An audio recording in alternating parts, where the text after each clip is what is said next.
What up, my ladies and gents? I am back on another video. Welcome back to the Rant Fangirl channel with your girl Asia.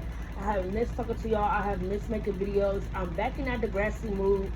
So boom, before I even get to the video that I want to talk about today, I just want to let you guys know that I do have a Degrassi video that I really want to do, which is I want to do analyzing deep dive on season 11.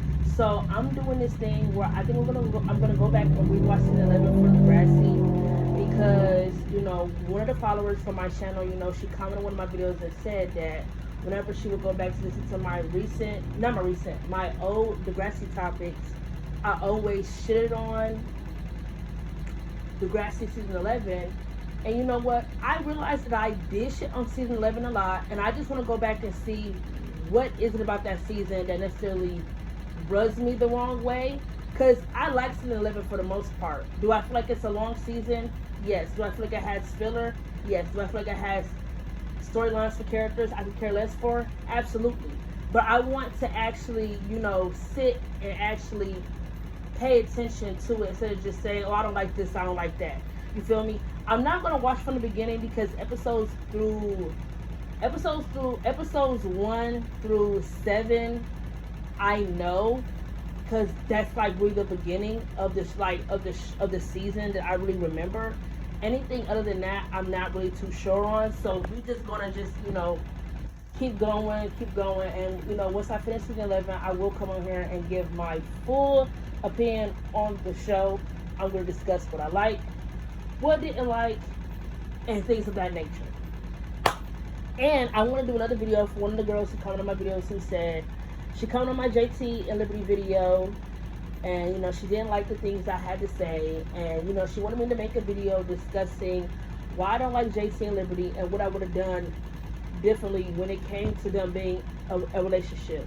I can't wait to make that because everybody knows I cannot stand JT and Liberty, so please be prepared when I make that video about them.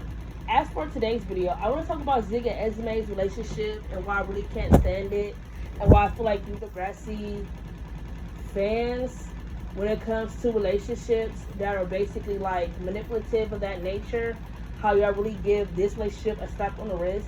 So first of all, in my opinion, I don't know why Zig and Esma were together for so long as they were. In my opinion, I'm not really sure why. In my opinion, Esma to me is stupid because honestly, when I go back and watch Degrassi now, I really don't like Zig. I like Zig. I like this sweet Zig. Season 11 and 12 Zig. Season 11 and 12 Zig, he was so sweet, so nice. 13 and all of that, I feel like he just had this on and off switch when he was fucking with you and he wasn't fucking with you. And then next class, I really didn't like him. Like in season 14, he was cool because, for the most part, he was with Maya. And I liked him because he was with Maya. Season 13, he really rubbed me the wrong way. Like, I really started realizing that, Zig really was an asshole and a jerk to Maya whenever she wasn't fucking with him or whenever she was like, she don't feel the same way about him. I absolutely did not like the way he talked about Maya. Like, to me, I thought it was extremely funny that Maya used to give Miles so much shit in season 13 for how he would act and all of that, but she would let Zig off the hook. Like, he called her his sloppy seconds. He just, would say all types of hurtful things to her just because she didn't feel the same way. Like, for some reason, he felt entitled that he thought just because he liked Maya first, then that all of us, he thought because he liked Maya first, then that means she's his. Maya isn't a prize, and just because you had a crush on her first, don't mean she belongs to you. Period. So I didn't like that he had that mindset. But, I feel like when I watch Zig and Esma's relationship, I feel like a lot of y'all kind of overlooked that it's really an abusive relationship. Esma was very emotionally abusive towards Zig. Like, she knew how to say things to make him not leave. And I realized she really started doing that when she started hanging out with Miles, because she faked a suicide attempt just so her and Miles could stay friends, even though she was enabling him with the drugs. So, like, with Zig, like, don't get me wrong, Zig wasn't shit when he told everybody that she went down on him in the parking lot. It's really no one's business that she gave him oral sex in the parking lot. But that's just the type of nigga Zig was in this class. I really don't like Zig. He took no accountability for the cheating. He took no accountability for how he spoke about her in the messages to Jonah and Tiny. He just made it seem like, oh, that's just guy stuff. That's what we just do in group chat. So it's not a big deal. But you're talking about me in a certain way. Like, you're making me look bad. First of all, I don't even know why it looks bad. And wasn't Esma and Zig together? Okay, so the way he would the way he was talking about her in the messages, he was making it seem like she's some type of slut or something. Like she's someone who went down on him just like she went down on other guys. I just feel like, damn, like, why would he say that about her? But I feel like Esma was very emotionally abusive towards Zig because she made sure that she said things to make sure he didn't go anywhere.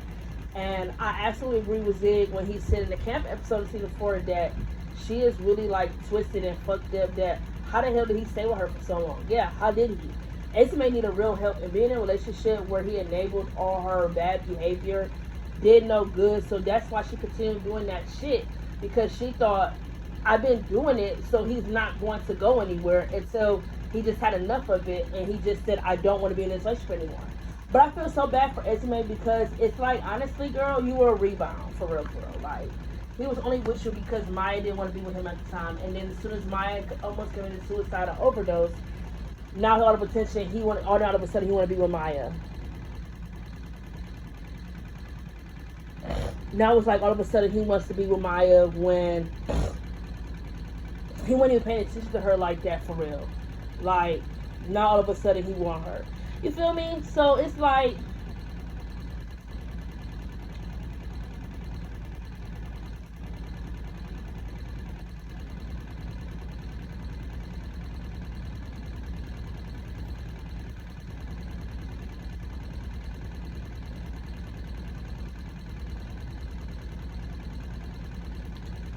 I just feel like I don't really like Zig and Esma's relationship.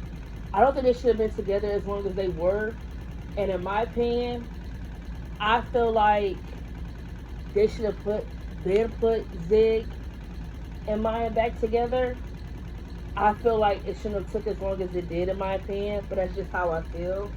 Other than that, I'm not a fan of the Zig and Esma's relationship, honestly. They had no chemistry, and it didn't feel like there was much of an emotional connection between them.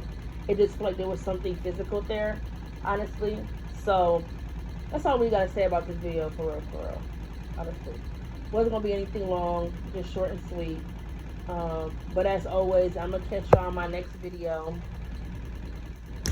You know, we're gonna get this Degrassi shit going on the road and all that. And you know, I'm excited to rewatch season 11 again because I do realize that Dave is like a character in Degrassi who gets shitted on, and I want to watch the season and see where is that coming from, because I've always liked Dave, and I think y'all don't like Dave because he kept it real. But that's just all I gotta say for this video. I'm gonna catch y'all on my next video. Catch y'all later.